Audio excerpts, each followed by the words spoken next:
واقعی یہ بہت بڑا یونیورسل ٹروتھ ہے کہ اللہ تعالیٰ نے دنیا میں جن کاموں سے روکا ہوا ہے وہی کام جنت میں انعام کے طور پہ آپ کو ملنے والے ہیں.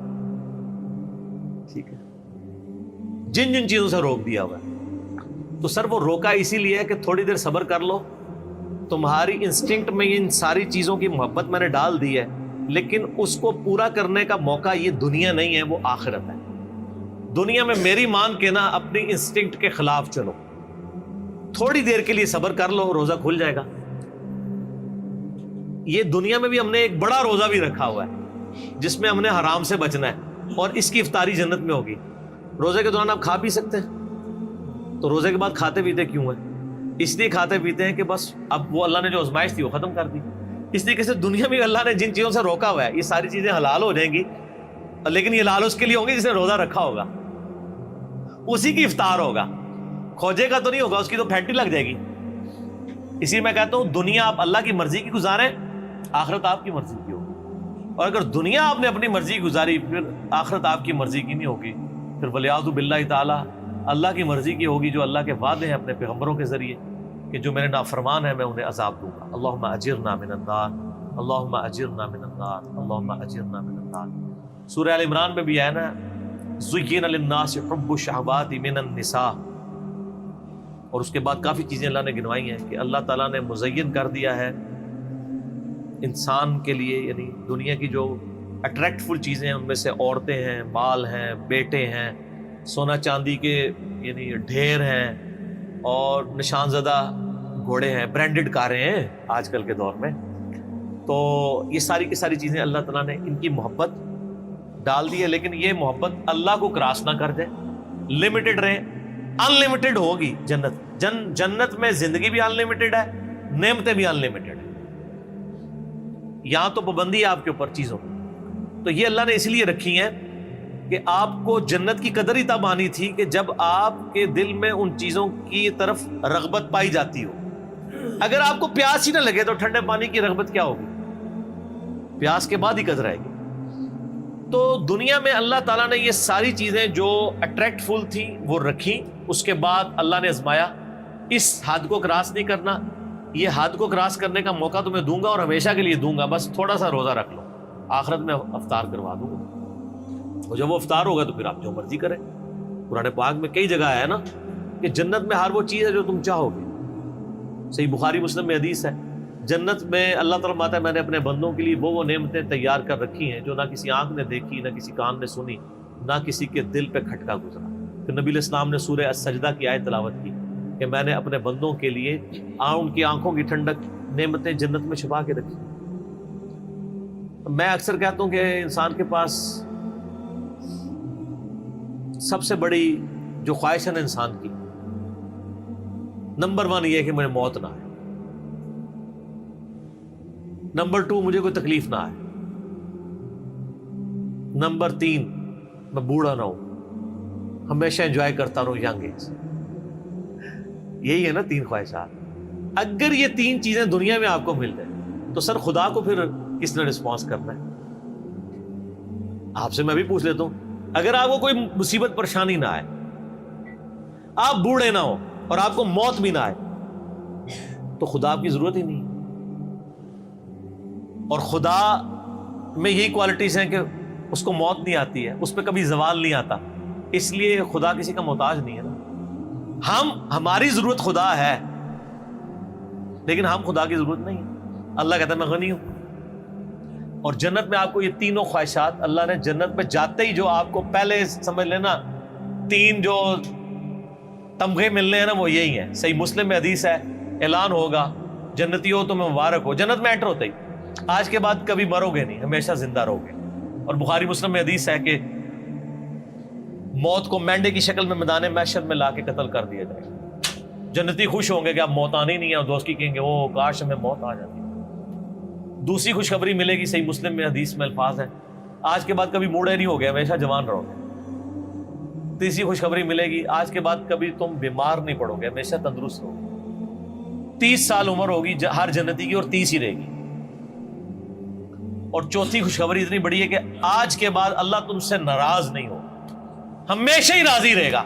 یعنی جنت میں جو مرضی کرو ناراضگی اللہ کی ہو ہی نہیں سکتی، کیونکہ جنت میں یہاں شراب حرام ہے، وہاں شراب جائز ہے. آپ کون سی نافرمانی دنیا میں چھوڑ سکتے ہیں، وہ جنت میں آپ کو گارنٹی دیتا ہوں آپ کر سکتے ہیں. تو اللہ نے کہاں سے ناراض ہونا ہے؟ نماز ہی کوئی نہیں. آپ کہیں گے نا دنیا میں سب سے بڑی نافرمانی ہے کہ میں نماز چھوڑ دیں، جنت میں کوئی نماز نہیں. کوئی کہتا ہے شراب سب سے بڑی ہے تو پئیں سر جتنی مرضی پئیں. کوئی کہتا ہے عورت کی طرف رغبت ہے تو سر جتنی مرضی عورتیں، ٹھیک ہو گیا. لیکن یہ روزہ ادھر رکھنا پڑے گا. اور یہ اللہ تعالیٰ نے ویسے آزمائش میں ڈالا ہے، اس میں کوئی شک نہیں. صحیح مسلم میں حدیث ہے کہ نبی علیہ السلام فرماتے ہیں اللہ تعالیٰ نے جنت کو ناگوار چیزوں سے ڈھانپ رکھا ہے. جنت تک پہنچنے کے لیے بڑی ناگواری آپ کو ہوگی، اور دوزخ کو خوشنما چیزوں سے ڈھانپ رکھا ہے. یعنی دوزخ کے اوپر تو کڑگا لگا ہوا ہے، ہر بندے ادھر بڑھے گا، اور جنت والا بندہ سوچے گا 10 بار یار بڑا اوکھا راستہ ہے، ایک کون کر سکتا ہے. یہ حدیث مسلم شریف ہے. اس کی ایکسپلینیشن ایک حدیث ہے ابو داؤد میں، سنن نسائی کے اندر، سنن ابن ماجہ میں، بڑی ڈیٹیل حدیث ہے. یہ ساری حدیثیں آپ کو مشکات کی تیسری جلد میں جنت والے چیپٹر مل جائیں گی. وہ بڑی مزے کی حدیث ہے کہ اللہ تعالیٰ نے جب جنت کو پیدا فرمایا نا تو حضرت جبرائیل کو کہا ذرا جنت دیکھ کے آؤ. وہ آئے کہتے ہیں یا اللہ کیا بات ہے، مجھے تو نہیں لگتا کوئی بندہ سر دھڑ کی بازی نہ لگا دے جنت میں پہنچنے کے لیے. مجھے لگتا ہے یہ سارے لوگ ہی جنت میں پہنچ جائیں گے کیونکہ جگہ ہی بڑی زبردست ہے. اللہ نے فرمایا اچھا. پھر اللہ نے جنت کو ناگوار چیزوں سے ڈھانپ دیا. دنیا میں نمازوں کی مشقت، بیوی بچے ماں باپ کے ساتھ اس نے سلوک کی مشقت، حلال و حرام کے فرق کی مشقت، روزوں کی مشقت، کتنی مشقتیں ہیں، شریعت کی پابندیاں. اللہ نے فرمایا اب جا کے ذرا جبرائیل دیکھو.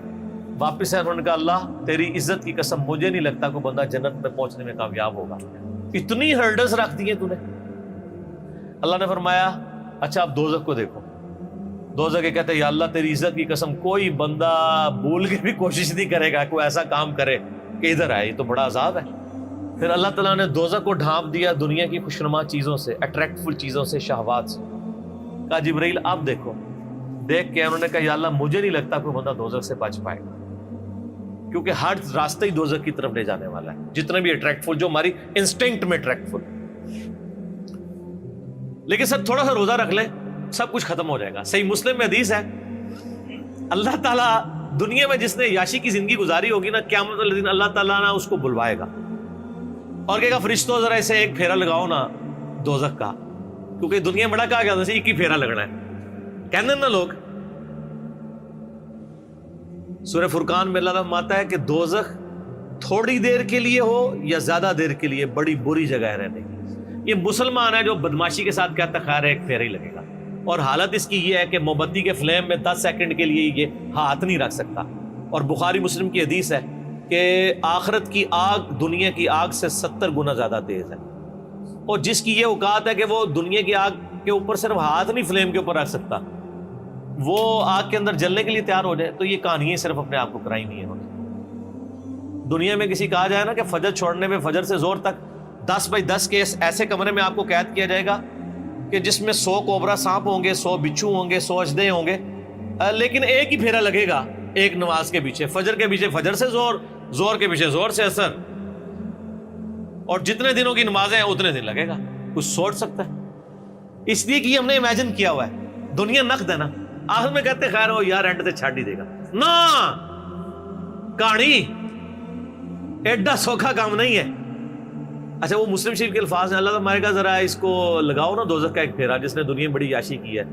جب وہ پھیرا لگا کے آئے گا نا، ایک پھیرا صرف، اللہ پوچھے گا ہاں بھائی کوئی دنیا میں خیر دیکھی تو نے؟ تو کہے گا یا اللہ تیری عزت کی قسم میں نے تو دنیا میں کوئی خیر کا ایک دن بھی نہیں گزارا. وہ پوری زندگی کی یاشی کافور ہو جائے گی ایک پھیرے پہ. پھر اللہ تعالیٰ ایک مفلس بندے کو بلائے گا جس نے دنیا میں حلال و حرام کی تمیز کر کے ڈر ڈر کے زندگی گزاری ہوگی. اللہ فرمائے گا فرشتوں ذرا اس کا حساب کتاب تو بعد میں کرتے ہیں، ذرا جنت کا ایک پھیرا لگاؤ. جنت کا پھیرا لگا کے اللہ تعالیٰ کہے گا دنیا میں کوئی مشکل؟ کہے گا یا اللہ کوئی مشکل، دنیا پوری تکلیف میں کاٹی ہوگی، لیکن وہ ایک پھیرا وہ ساری کی ساری دنیا کی تکلیف کو کافور کر.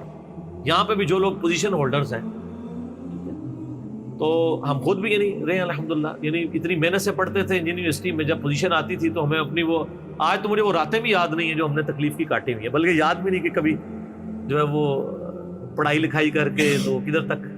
کیوں جی عارف صاحب یہ میرے سینئر ہے نا یونیورسٹی میں، ان کو پتہ ہے کہ جو یعنی کتنا مشکل پڑھائی والا معاملہ ہوتا تھا. تو لیکن آج ہمیں یاد بھی نہیں ہے, کیونکہ جب اینڈ ٹو سینڈ مل جاتا ہے نا, آپ اس پرانی تکلیف کو بھول چکے ہوتے ہیں. یہی آخرت کے معاملے میں دنیا کی تکلیف کوئی تکلیف نہیں رہے گی. اسی لیے مسلم شریف کی حدیث ہے کہ دنیا مؤمن کے لیے قید خانہ ہے اور کافر کے لیے جنت ہے. قید خانے میں تو یاشی نہیں ہوتی سر. قید خانہ اس لیے کہ آپ نے اللہ کی مرضی کے مطابق چلا. تو یہ واقعی حقیقت ہے کہ اللہ تعالیٰ نے آخرت میں ہر وہ چیز رکھی ہوئی ہے جس سے دنیا میں روک دیا. دنیا میں اس لیے روکا ہے کہ یہ وہ آزما رہا ہے آپ کو, آپ کے انسٹنکٹ میں اس کی محبت ڈال دی ہے, اٹریکشن ڈال دی ہے. اگر آپ کی اٹریکشن نہ ہوتی تو میرے بھائی آپ کو جنت میں یہ انعام ہی نہیں تھا لگنا. پیاس ہی نہ ہو تو ٹھنڈے پانی کی قدر کیسے آتی, اور وہ پابندیاں لگاتی. اور سر اس حوالے سے میں آپ کو ایک آیت بتاتا ہوں.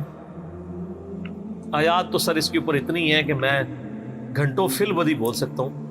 میرا مسئلہ نمبر 50 ہے, دنیا کی مذمت, رزق حرام کی مذمت, دنیا پرستی کا انجام اور اس کا علاج. وہ آپ اگر دیکھیں اس میں میں نے قرآن حکیم سے کراس ریفرنس پہ 11 آیات کور کی ہیں اور 17 حدیث بخاری اور مسلم سے, جن میں میں نے ایک آیت یہ سورہ الزخرف کی بھی کی تھی, جس میں اللہ تعالیٰ نے ایک بڑا عجیب و غریب, قرآن میں جب میں نے یہ پہلی دفعہ آیت سنی تھی نا, میں ہل گیا تھا کہ قرآن کس لیول کے اوپر جا کے چیزوں کو ڈسکس کرتا ہے. قرآن پاک میں چند حیران کن آیات میں سے یہ, اب آپ خود بھی حیران ہو جائیں گے یہ آیت سن کے. سورہ الزخرف, زخرف کہتے ہیں سونے کو, گولڈ کو. اس کی آیت نمبر ہے 33 آنورڈ. اعوذ باللہ من الشیطان. ولولا ان یکون الناس امۃ واحدہ, اگر اس چیز کا خدشہ نہ ہوتا کہ سارے کافر ہو جائیں گے. ہائے ہائے ہائے ہائے, دنیا میں اتنی اٹریکشن ہے کہ اللہ تعالیٰ کہہ رہا ہے مجھے خدشہ تھا کہ دنیا میں اتنی اٹریکشن ہے کہ سارے ہی میرے منکر بن جائیں گے اگر میں دنیا والا معاملہ جو ہے وہ اس طرح ایکسپوز کر دیتا. وَلَوْلَا أَن يَكُونَ النَّاسُ أُمَّةً وَاحِدَةً, اگر یہ خدشہ نہ ہوتا کہ ساری انسانیت ہی ایک واحد امت اللہ کی منکر بن جائے گی. لَجَعَلْنَا لِمَن يَكْفُرُ بِالرَّحْمَنِ لِبُيُوتِهِمْ سُقُفًا مِّن فِضَّةٍ وَمَعَارِجَ عَلَيْهَا يَظْهَرُونَ, ہم رحمان کے کفر کرنے والے لوگوں کے لیے, اللہ کے دشمنوں کے لیے, ان کے گھر اور ان کے گھروں کی جو سیڑھیاں ہیں نا وہ چاندی کی بنا دیتے, اور ان کے گھروں کی چھتیں چاندی کی بنا دیتے کہ بھی جو اللہ کو نہیں مانے گا اس کا پورا گھر چاندی کا, یاشی کرے. تو سارے نے کہنا تھی یہی کریے. اللہ میں ہمیں یہ خدشہ تھا کہ ساری کافر ہو جاؤ گے, کسی نے چوپدہ روزہ نہیں رکھنا. آگے چلیں. وَلِبُيُوتِهِمْ أَبْوَابًا وَسُرُرًا عَلَيْهَا يَتَّكِئُونَ, اور ان کے جو گھر ہیں, گھروں کے دروازے اور وہ جو ان کے تخت جن پہ وہ تکیے لگاتے ہیں, سب کے سب یعنی چاندی کے, وَزُخْرُفًا, اور سونے کے بنا دیتے. سونے چاندی کے مکان ہو جاتے ہیں لوگوں کے. جو کافر ہونے کا اعلان کرتا ہے نا, ساتھ ہی اس کا مکان سونے کا بن. ویسے آپ امیجن کر لیں, آج جو لوگ یہاں پہ اپنا مذہب بدل کے دوسرے ملکوں میں جا کے پولیٹیکل اسائلم لے لیتے ہیں, ان سے یہ بعید تھا. اللہ تعالیٰ ہمارا, اگر ہمیں یہ خدشہ نہ ہوتا کہ ساری کافر بن جاؤ گے تو ہم کہتے ہیں کہ جو کافر ہے اس کے گھر سونا چاندی کا, اس کی چھتیں, گھر, سب کچھ یاشی کرو. وَإِن كُلُّ ذَلِكَ لَمَّا مَتَاعُ الْحَيَاةِ الدُّنْيَا, لیکن یہ سب نعمتیں دنیا کا متاع ہیں. وَالْآخِرَةُ عِنْدَ رَبِّكَ لِلْمُتَّقِينَ, آخرت یاد رکھنا صرف پرہیزگاروں کے لیے اللہ کے. دنیا میں تو نیک آدمی امیر ہو بھی سکتا ہے, غریب بھی ہو سکتا ہے, مفلسی کی زندگی بھی ہو سکتی ہے, یاشی کی زندگی بھی ہو سکتی ہے. آخرت میں ایسا نہیں ہے. اسی لیے میں کہتا ہوں آخرت آپ کے اختیار میں ہے, دنیا اللہ کے اختیار میں. دنیا سے مراد جو آپ کی ڈیسٹنی میں معاملات ہیں, آخرت اللہ کے جو رکھی ہے وہ آپ کے اختیار میں رکھ دی ہے. آپ آخرت کامیاب کروا سکتے ہیں. دنیا میں کوئی کتنی محنت کر لے الٹیمیٹلی ناکام تو ہو سکتا ہے نا وہ, لیکن دنیا میں آپ اللہ کے لیے محنت کر لیں, میں آپ کو گارنٹی دیتا ہوں کوئی ناکامی نہیں. اللہ تعالیٰ نے قرآن پاک میں کئی جگہ فرمایا کہ اللہ تعالیٰ وعدہ خلافی نہیں فرمائے گا. مومنین کے ساتھ جو اللہ تعالیٰ نے وعدے کیے ہیں وہ وعدے پورے کرے گا. اللہ تعالیٰ پیغمبروں کو, ان کے ماننے والوں کو قیامت دن رسوا نہیں ہونے دیں. تو سر آخرت آپ کے ہاتھ میں بنائے, مایوس نہ ہو. مایوسی سے جو چیز آپ کو چھڑواتی ہے وہ اللہ کا تصور ہے. دنیا میں کوئی ناکام بھی ہو جائے, فٹ پاتھ پہ لاوارث لاش اس کی پڑی ہو, کوئی دفنانے والا نہ ہو, کوئی فرق نہیں پڑتا. اگر اس نے اللہ کے لیے زندگی گزاری ہے تو وہ جنت میں پہنچ چکا. اور دنیا میں کسی کے لیے بہت مہنگا مقبرہ بنا دیا جائے, اس میں ایئر کنڈیشن بھی کوئی لگوا دے, اس کے لاش میں تعفن ہونے سے نہیں اس کو روک سکتا. لاش بھی کوئی تعفن ہونے سے روک بھی لے, اس پہ جو عذاب جو آپ کو نظر نہیں آ رہا وہ کوئی ٹال نہیں سکتا. تو آخرت آپ اپنی مرضی کی کر سکتے ہیں اگر دنیا آپ اللہ کی مرضی کی گزاریں, لیکن اگر آپ نے دنیا اپنی مرضی کی گزاری سر پھر ولیعوذ باللہ تعالیٰ اتنا سخت معاملہ ہونے والا ہے. میں اس پہ آپ کو ریکمینڈ کروں گا, میرا ایک لیکچر ہے مسئلہ نمبر 196, میری زندگی کا اہم ترین لیکچر میں سے. کاش میں دنیا میں واپس جا سکتا. ایک دفعہ وہ لیکچر دیکھ لیجئے گا. قرآن پاک کی کئی آیات میں نے اس میں کراس ریفرنس کے طور پہ کور کی. کاش میں دنیا میں واپس جا سکتا. یہ قرآن کی آیات ہے کہ دوست کی جب دوزخ میں پہنچے گا نا تو کہے گا کاش ایک موقع مجھے مل جائے کہ میں دنیا میں واپس جا. زندگی ایسا خطرناک جوا ہے کہ اس سے بڑا خطرناک جوا کوئی نہیں ہے. دنیا میں آپ کو جوا ہار بھی جائیں, یعنی میں اس دوسرے معنوں میں کہہ رہا ہوں جائز نہیں ہے, تو جیتنے کے پھر بھی چانسز ہیں. زندگی کی بازی جو ہار گیا نا, وہ ادھر تو نہ سپلی ہے نہ آپ دوبارہ پیپر دے سکتے ہیں. جو جیت گیا وہ جیت گیا, جو ہار گیا وہ ہار گیا. اس لیے کہا گیا قرآن پاک میں یوم التغابن, جیت اور ہار کے فیصلے کا دن ہے قیامت کا دن. ٹھیک ہے, بہت سیریس معاملہ ہے, بہت زیادہ سیریس ہونے کی ضرورت ہے, اور اس کو اپنے دماغ پہ سوار کرنے کی ضرورت ہے. میں آپ سے سوال کرتا ہوں کہ 1 ارب روپیہ کسی کے پاس ہو اور اسے کہا جائے کہ 1 روپیہ اس میں سے مجھے دے دو, باقی تم رکھ لو, وہ فائدے میں ہے یا وہ شخص جو کہ میں نے 1 روپے کی حفاظت کرنی ہے چاہے ارب روپیہ باقی مجھ سے جاتا رہے, وہ عقل مند ہے. تو سر دنیا کی زندگی تو 1 روپیہ بھی نہیں ہے اربوں سال کی زندگی کے مقابلے پہ, یہ 1 سال بھی نہیں بنتا. اور یہ تو قیامت کے مقابلے میں 3.5 منٹ کی زندگی ہے. قیامت کا دن 50,000 سال کا دن ہے, اور اگر ایوریج لائف آپ کی 60 سال بھی لگائی جائے, 60 سال کا کمپیریزن قیامت کے دن کے ساتھ 3.5 منٹ بنتا ہے. اور صحیح مسلم کی حدیث ہے کہ نبی علیہ السلام نے فرمایا کہ آخرت اور دنیا کی مثال اس طرح ہے کہ تم میں سے کوئی شخص سمندر میں انگلی ڈبوئے, اس کے ساتھ جو پانی لگے وہ دنیا کی زندگی ہے اور آخرت انفینٹ لائف. یہ میری باتیں ان لوگوں کو زیادہ سمجھ آ رہی ہوں گی جن کی داڑھیاں سفید ہو چکی ہیں, تھوڑی بہت تو میری بھی ہو گئی ہے. جو 60+, بخاری مسلم میں حدیث ہے نا کہ اللہ تعالیٰ نے جس کو 60 سال عمر دے دی تو اس پہ اللہ نے حجت تمام کر دی, اس کا کوئی ایکسکیوز باقی نہیں رہے گا اللہ کے پاس. ویسے تو 40 والے کا بھی نہیں ہے, لیکن 60 والے کا پتر تو گل بھی نہیں کرتی. تھوڑے سن سمجھنے کے لیے, بات پہنچانے کے لیے تو بات سمجھ سکتا تھا. تو لیکن یہاں ہم نے یہ دیکھا ہے جو کوئی بوڑھا ہوتا ہے تو ہی اس کی وہ خواہشات جوان ہوتی ہیں.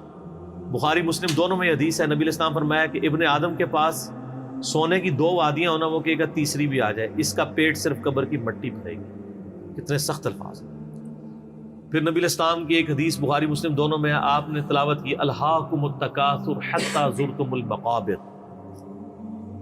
یہ آپ نے آیات تلاوت کی, پھر آپ نے فرمایا انسان کہتا ہے میرا مال میرا مال میرا مال.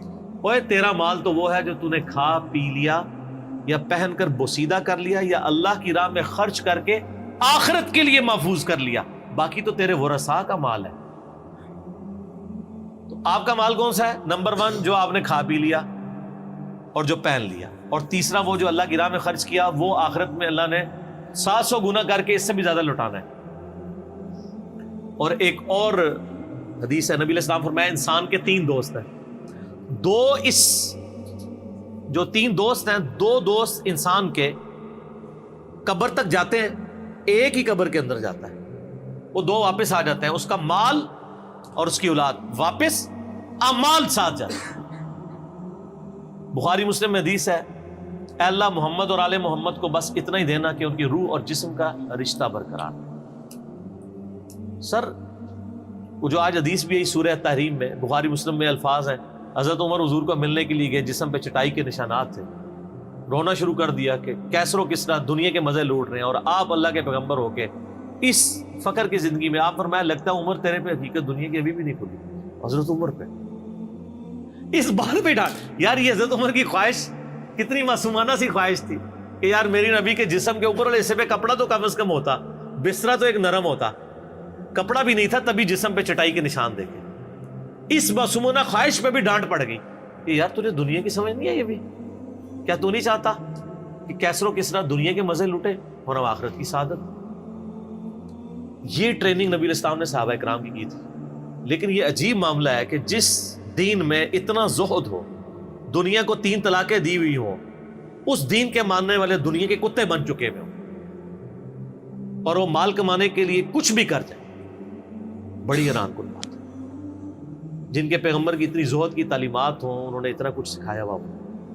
یہ تو ایک ایسا ٹاپک ہے نہ ختم ہونے والا ہے, اس پہ گھنٹوں بولا جا سکتا ہے. میں اسی پہ اکتفا کرتا ہوں کہ یقیناً اللہ تعالیٰ نے جو نعمتیں دنیا میں رکھی ہیں اور ان نعمتوں کو بڑا لمیٹڈ رکھا ہے اور کئی معاملات میں روک دیا ہے, وہ انعام کے طور پہ ملیں گی. تو یہ روزہ انشاءاللہ جنت میں جا کے افطار کریں گے انشاءاللہ, نبی صلی اللہ علیہ وآلہ وسلم کے ساتھ انشاءاللہ.